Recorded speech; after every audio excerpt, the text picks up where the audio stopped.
Hola, buenos días a todos. Ya nada más para recordarles que esta conferencia será impartida en inglés.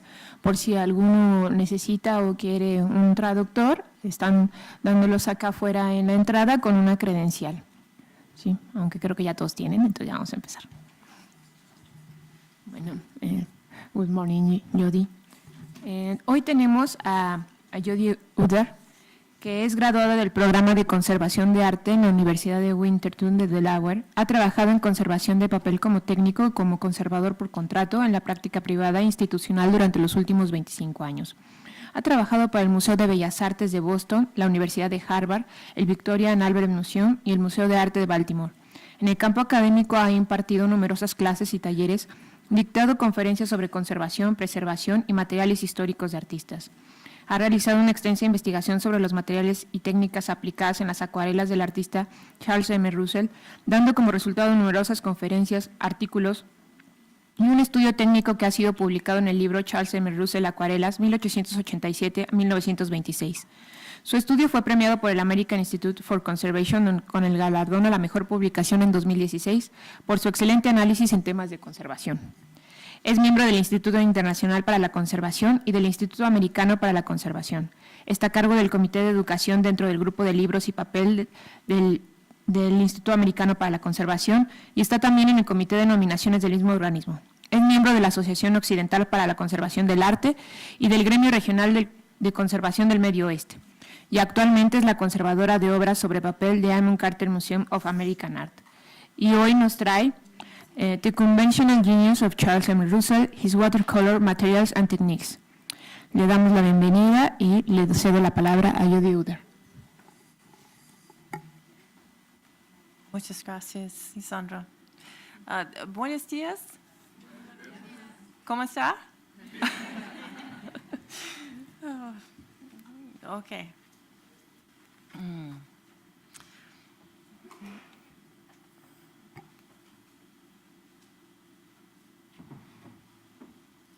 I'm very delighted to be here today. Today I'm going to speak about the artist Charles Russell, and more importantly, I'm going to talk about how I conducted the technical study of his work. I hope that the approach I took may be of use to you in your work. Charles M. Russell was a well-known artist of the American West, active at the turn of the century. He worked in a variety of mediums, including sculpture in wax, clay, and bronze, painting in oil and with watercolor. He was very prolific. We think he produced at least 3,000 works in his life, and of those, 1,100 were watercolor paintings. This study, published in the book Charles M. Russell, Watercolors 1887 to 1926, serves as the first comprehensive examination of Russell's watercolor paintings. The title for my talk, Unconventional Genius, refers to the unusual methods Russell used alongside traditional techniques to paint his watercolors. The study in full is available on the Amon Carter website, the address you see here on the screen.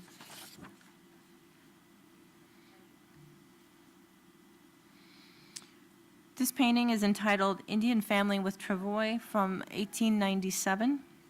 It's painted in transparent watercolor. I think first it would be of use if I talk about what that means. We'll talk a little bit about watercolor, opaque and transparent. When one says watercolor, usually it refers to transparent or semi-transparent watercolor. It is a pigment mixed with a binder, usually gum arabic. This painting, Christmas Dinner for Men on the Trail, dated 1905, is painted in opaque watercolor. Opaque watercolor, also known as gouache, is pigment mixed with an opaque white, such as zinc white, also known as Chinese white. Russell used both transparent and opaque paints in varying degrees at different times of his career. This study was important because it was the first specifically focusing on Russell's watercolor paintings. But it is also useful as a model for any in-depth study of an artist's work. For this study, I sampled Russell's watercolor paints from his paint tins, tubes, and jars, all of which were left behind when he died in 1926. His wife threw out very little. It was all there. I was very lucky. I used polarizing light microscopy, PLM, and X-ray fluorescence, XRF, to help identify the paint colors. I examined his brushes and his paper choices, all of which gave insight into his working process.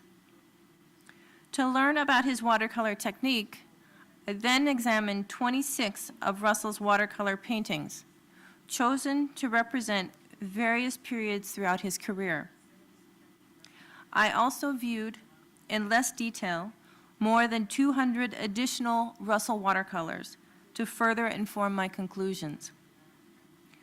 The 26 paintings were examined using ultraviolet radiation, infrared photography, low power magnification, XRF, as well as transmitted light and mylar overlays to trace his underdrawings. Some key points to remember about Russell as we go through this presentation. He was born in 1864 in St. Louis, Missouri. He moved west to Montana just before his 16th birthday in 1880. He did not have any formal art training. He was a working cowboy, an amateur artist, until he turned professional in 1893 at the age of 29. Throughout his career, even as an amateur artist, he was dedicated to using artist quality materials, even when it was difficult to obtain and expensive to purchase.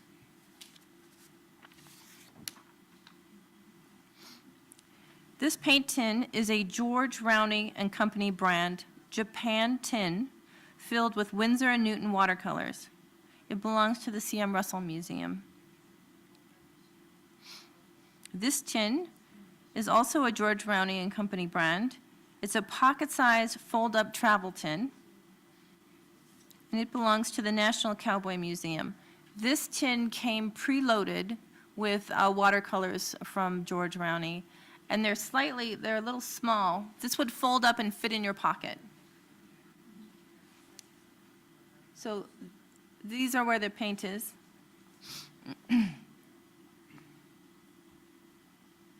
This tin was not branded, but it was full of Winsor & Newton paints, and it belongs to the Gilcrease Museum in Tulsa, Oklahoma.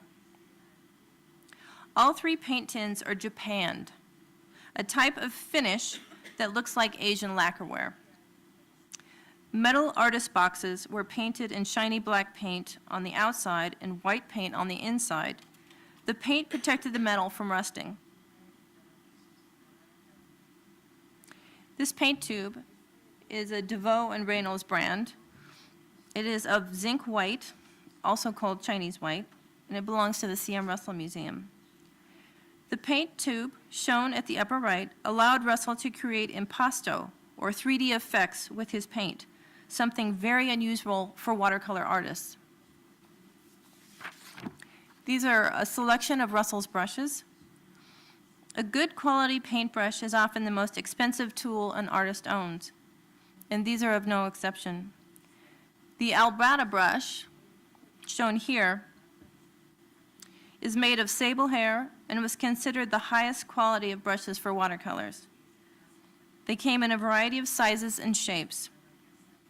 Russell had quite a few of these in his studio materials at the time of his death in 1926, and he clearly favored these types of brushes.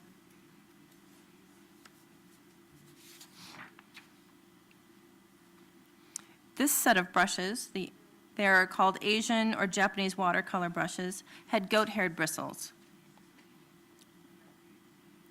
In the artist catalogs of the time, they were referred to as Japanese watercolor brushes. We know them today as hockey brushes or calligraphy brushes. They were ideal for painting large areas.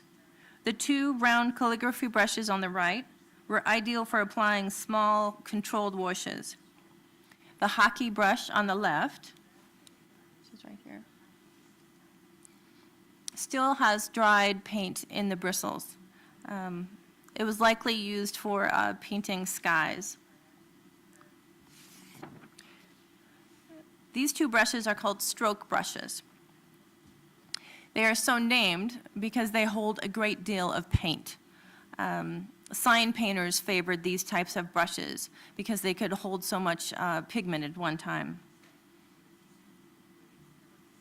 And finally, we have the rigger brush. A rigger is a very thin, long, round, sable-haired brush traditionally used for painting the riggings in ship paintings. Russell used a rigger to paint detailed decorations. And you can see, I hope, that there are just a few bristles in these brushes. This painting is entitled Approach of the White Men from 1897. Russell often used J. Whatman watercolor paper. It was an artist quality watercolor paper imported from England and available on the Western frontier. Russell was using it as early as 1889, well before he became a professional artist. This example, as I said before, was painted in 1897, and the watermark, which we can see here, is dated 1894, seen here in transmitted light. Whatman would include the year of manufacture along with their name in the watermark, making it extremely helpful when confirming authenticity of a work. This is an image of Charles Schotzling Paint Company in Butte, Montana. It is said that the crowd is gathered around the window to see a display of Russell's paintings. Schotzling was the leading supplier of artist materials in the region and Russell's first art dealer. This is also the window of the Schotzling Company. And these are Russell paintings. Here's an image of the Como Company in Great Falls, Montana. After Russell moved to Great Falls in 1897, he purchased his art supplies from the Como Company. I show you these two slides to emphasize that stores selling artist quality materials were doing business on the Montana frontier in the 19th century. To obtain high-quality materials, customers did not have to send away to large cities. Instead, they could go to the local art supply store where they lived. This is a map of Montana from about 1890. My study of Russell's materials and techniques revealed a great deal about commerce and trade on the western frontier in the 19th century. Initially, buffalo hides and mine production drove the trade and established the routes coming out of the frontier. But as cities began to spring up along these routes and around the mining camps, secondary goods such as art supplies, wallpaper, and even bird cages began to flow into the territories. At least a full decade before the railroad came to Montana, secondary goods were coming into the western settlements by steamboat and mule train. And after the railroad arrived in the 1880s, even more were available, including artist quality materials imported from England, such as Winsor & Newton paints, sable-haired brushes, and Whatman handmade watercolor paper. It is interesting to keep in mind that this is all taking place well before Montana becomes a state in 1889.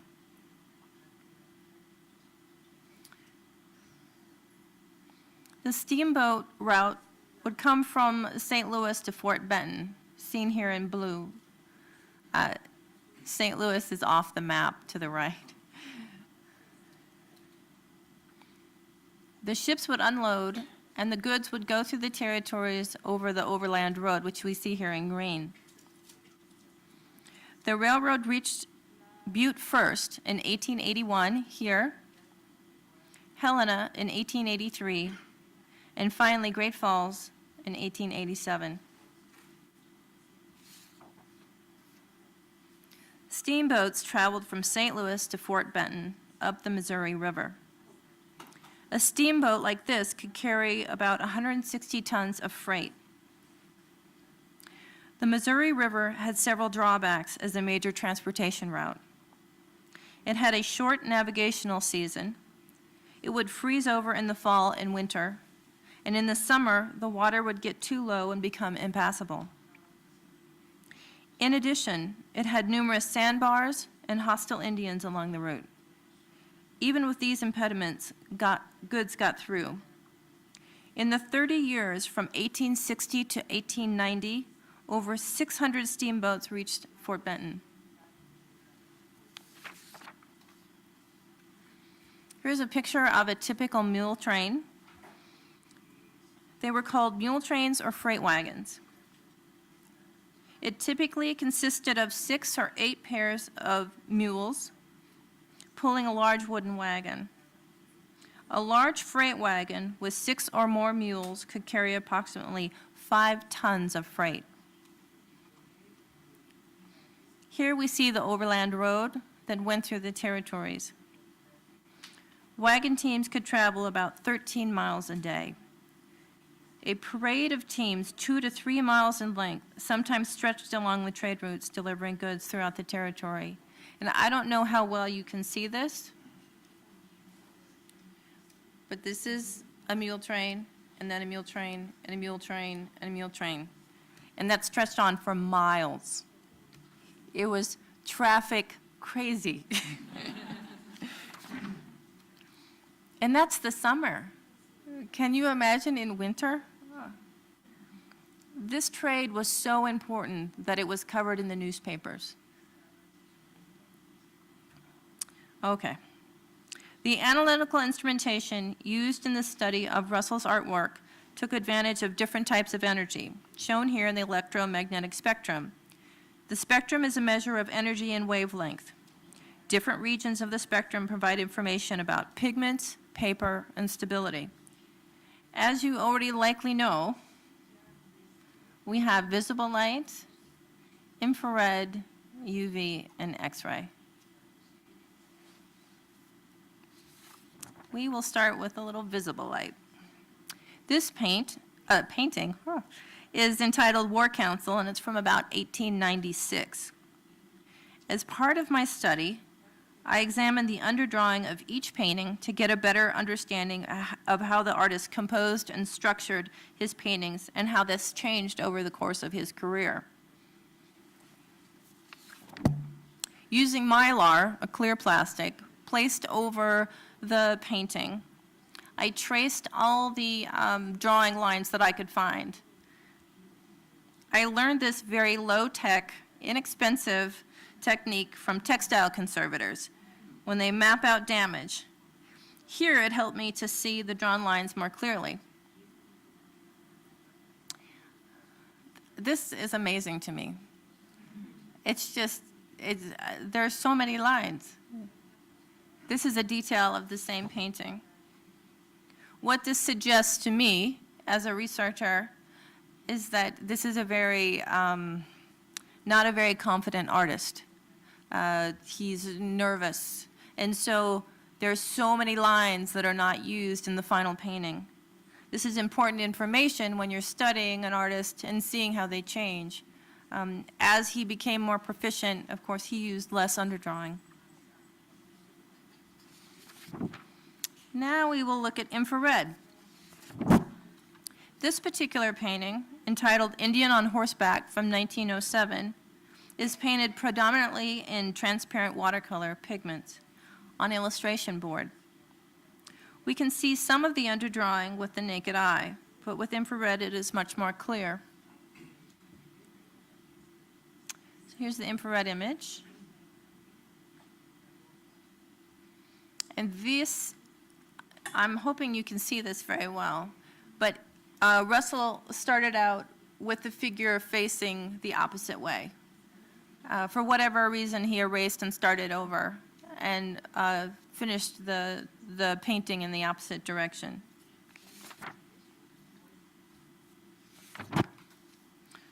UV. Ultraviolet light causes certain compounds to fluoresce or to absorb, which can aid in pigment identification.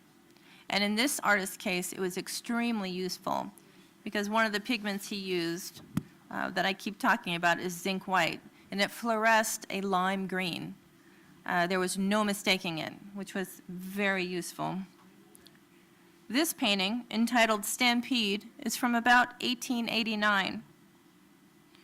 The pigment zinc white, like I said, will fluoresce in UV, even if it's faded and invisible to the naked eye.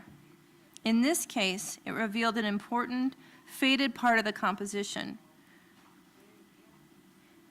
And I hope you can see that we are now in a driving rainstorm. This was totally invisible to the naked eye. I had no idea the UV would reveal anything in this painting. I did it because I thought I should. I was quite surprised to see such an important part of the composition revealed. The lesson here for me is that even if you don't think UV will reveal anything, try it. You never know. Pigment identification. I used the polarizing light microscope extensively in characterizing the pigments I sampled. I carried out the identification on labeled and unlabeled watercolor pigments in Russell's artist materials. The polarizing light microscope, or PLM, is very useful in identifying pigments because it can provide information on absorption, color and optical path boundaries between minerals of differing refractive indices. This method helped to determine that Russell used at least 55 different watercolor pigments. This particular instrument, and I believe that you have this access to the polarizing light microscope in your school, is a fantastic instrument, and I can't emphasize that enough. It is ideal for pigment identification as well as fiber identification. Here we have an example of emerald green, the pigment emerald green, taken from Russell's paint tin. Now, when I'm up here telling you my presentation, it sounds like I knew what I was doing through the whole research process. I did not. So when I had a sample, I didn't necessarily know what it was. I can tell you this is emerald green now because I did all this research. So when I say this is emerald green, when I started out, I just knew it was green. On the far left, we have an example of the sample in plain polarized light. In the middle with cross poles, and on the far right through a Bertrand lens. Emerald green is anisotropic, which means it will be bright in cross poles and is moderately birefringent, so it will appear quite colorful through a Bertrand lens, which you see on the right. These attributes, along with others, help confirm that this sample was indeed emerald green. Now we get to the X-rays. The XRF. X-ray fluorescence was used to further characterize Russell's paint samples. XRF is quite useful in identifying inorganic substances, and many pigments are inorganic. Here we see the XRF sampling, and what you can't see is that it's sampling the green on this painting. The XRF bombards a sample with high-energy X-rays. Most of you probably are familiar with how this instrument works and have used it yourself. What's nice about this instrument is that it produces a unique spectra, much like a fingerprint. And this is the spectra for that particular sample. Notice the peaks for arsenic and copper. Both elements further indicate that the pigment in question is indeed emerald green.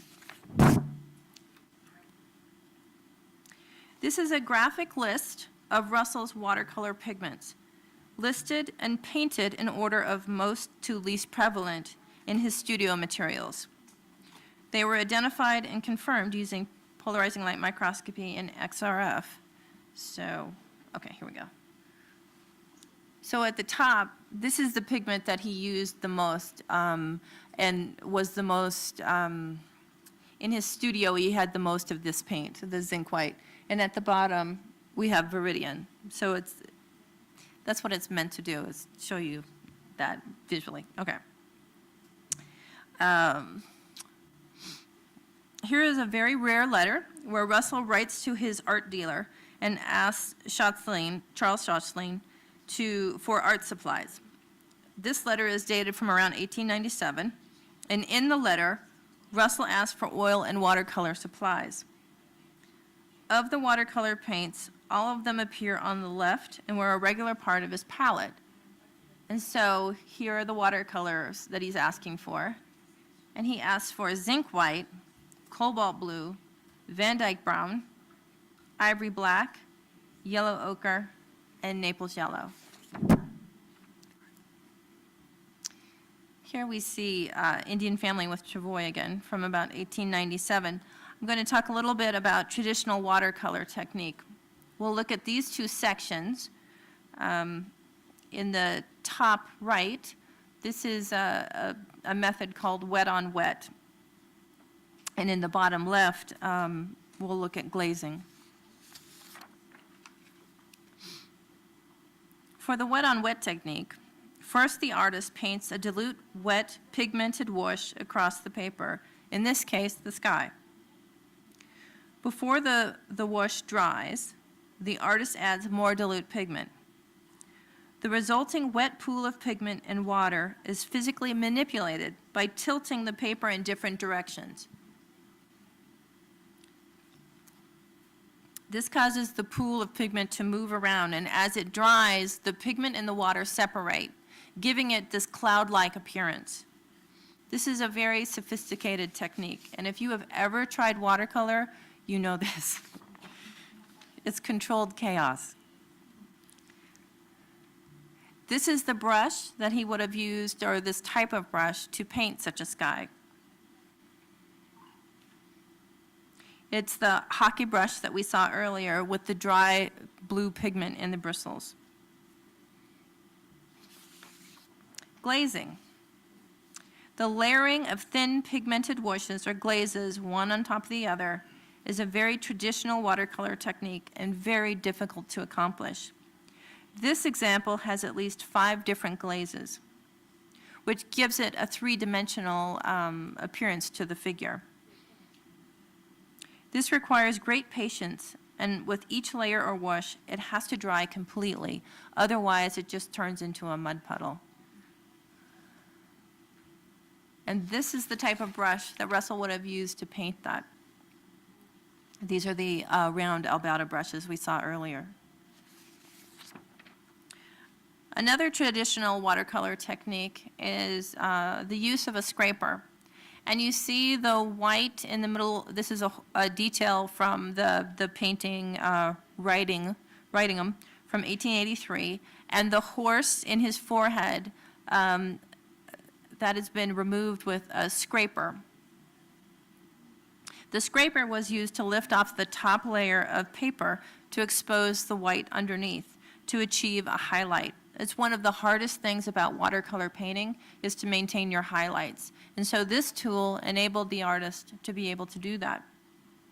The image that you see at the bottom right is an image I took from an artist materials catalog dated from 1866. The reason why I believe that he used one of these scrapers is because of the triangular shape that's sort of the perfect shape for a scraper. In this example, he just used a knife, which you can certainly do. This painting is called The Storyteller, and it's from about 1893 to 95. The painting didn't take that long to paint. We're just not sure where it falls in that time range. But Russell used a penknife to cut off the surface to then give a highlight to the moccasin of the central figure. Russell relied heavily on 2 19th century technological advances: the introduction of the pigment zinc white and the invention of the paint tube. Both greatly impacted Russell's work in watercolor. Russell used zinc white to create impasto, sculpt shapes for atmospheric effects as a ground, and more traditionally as a highlight. Metal tubes for pigments were first invented in the 1840s. They made paint portable and could deliver large amounts of pigment very easily. Russell used this large volume of paint to create 3-dimensional forms. He would not have been able to do this without the invention of the paint tube. Here we see the Storyteller again, and we'll look at this section of the pipe the central figure is holding to talk to you about impasto. Russell decorated the pipe stem by taking a tube of paint, of raw sienna, squeezing the paint to the top of the tube, and then touching the paper, it's called a kiss, to give this brown spot of paint here. Russell then took zinc white from a tube, squeezed it out, and shaped these rounds that you see into sort of a clover shape, secured it to the paper, and then took a straight pen and touched it to the round to give it even more depth. When the light hits this, it will make it look even more, give it an even greater depth. This technique is from oil painting and is not usually ever seen in watercolor painting. It is often unstable and can separate from the paper, losing the paint layer entirely. And here we see an example of that. This is the painting Red Man on the Plains from the Denver Art Museum, painted in 1901. And we're going to look at this section of the central figure. So I'm hoping you can see this, but we have what we would call in paper conservation catastrophic loss. This is an example of why mounding up layers of paint and creating impasto is an unstable technique if not done correctly. Notice the large areas of loss. This is caused by a heavy paint layer not well attached, separating from the paper support, likely from changes in humidity or rough handling or improper drawing. Here we will look at the painting, Watching the Enemy, from about 1922. This is a detail from the saddle area. Russell also used zinc white as a base layer or primer for other colors. In this example from 1922, we see Russell continuing to shape and stack his paint, as well as using it as a base for other brighter colors to go on top, which gives them a jewel-like quality and makes them very bright. This is also a technique typically associated with oil painting. And finally, he used zinc white as sort of a correction fluid. So when he didn't like a certain area, and I'm hoping you can see this, he went in with white to like make it just the right shape. So I used it. To give you some context of this artist, I will show you this piece. It's called Ropenum. It's from about 1883. This is the earliest painting we have in our collection. It is from when Russell was about 19 years old, just 10 years before he becomes a professional artist. The figures are basic and flat and awkward. It's terrible. I mean, you know, there's some good things. The horses are nice, yeah? Then we go on. This is from 1925. I mean, look at that. That's amazing. Oh my gosh.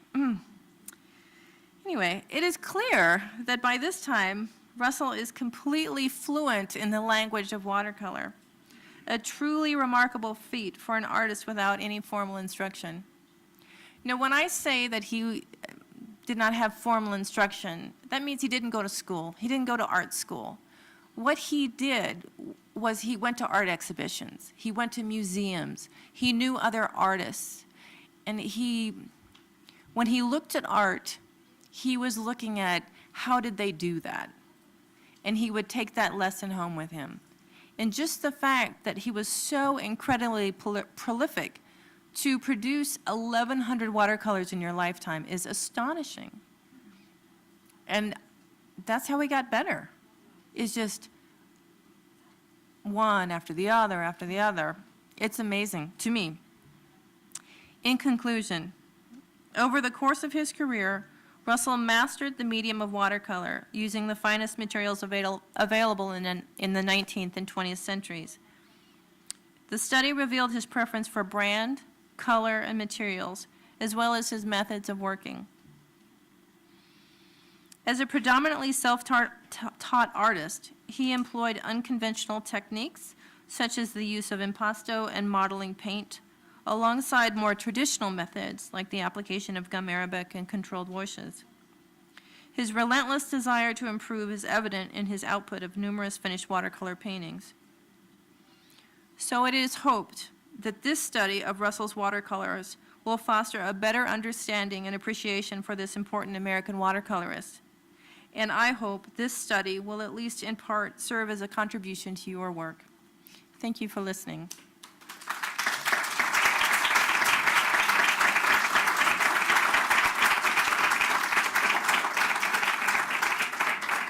I would like to acknowledge and thank the following people, and I am very honored to be here today.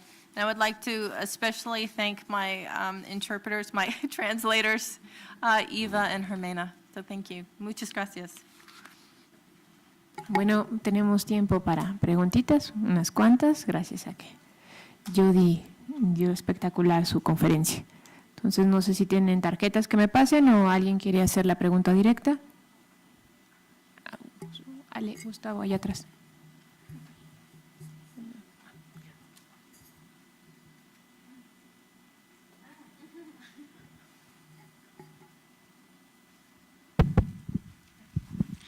Sí, mi pregunta es, ¿cuál era la circulación de estas acuarelas con un volumen de producción tan grande? ¿Eran obras populares similares a las tarjetas postales o dentro de qué categoría caería su producción? That's a very good question.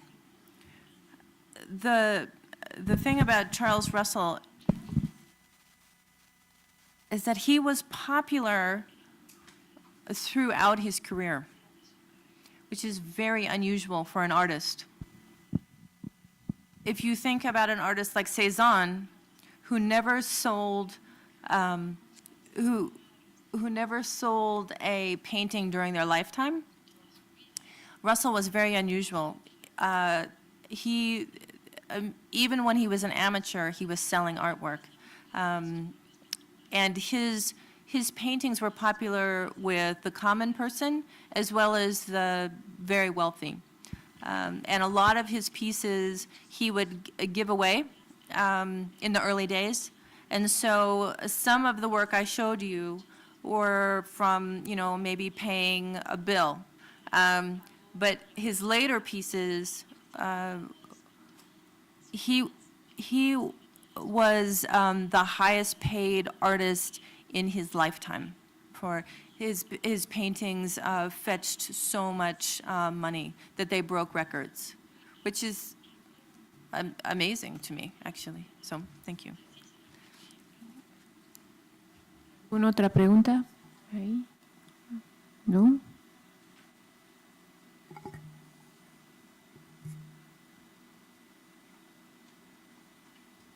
Buenos días. A partir de los estudios que estuvo realizando para conocer los materiales y las técnicas con las que trabajó Russell, ¿puede darnos una idea, por favor, de qué podríamos hacer cuando tengamos casos de acuarelas aquí en México que se necesitan estabilizar?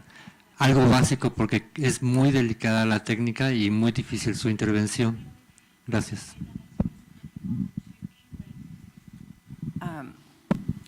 That's an excellent question. With Russell, as you saw, the big delamination, the loss, is common with his work, and common with watercolors in general, as you say. What I have used in my lab are a variety of things. We use something called methyl cellulose. We also sometimes we use fish glue, very dilute.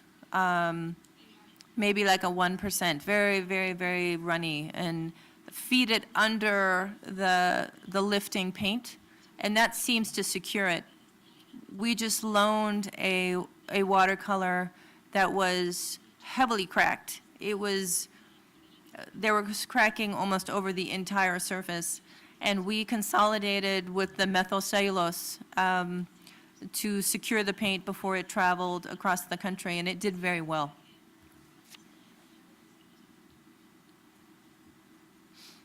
¿Alguna pregunta más? Bueno, si no es así, pues le agradecemos mucho a Jodie Uder que haya venido y pues entramos a la sesión de receso antes de la otra mesa. Les pedimos que pues se acerquen a las 11 para que ahora sí terminemos bien, ¿no? Y muchas gracias por todo.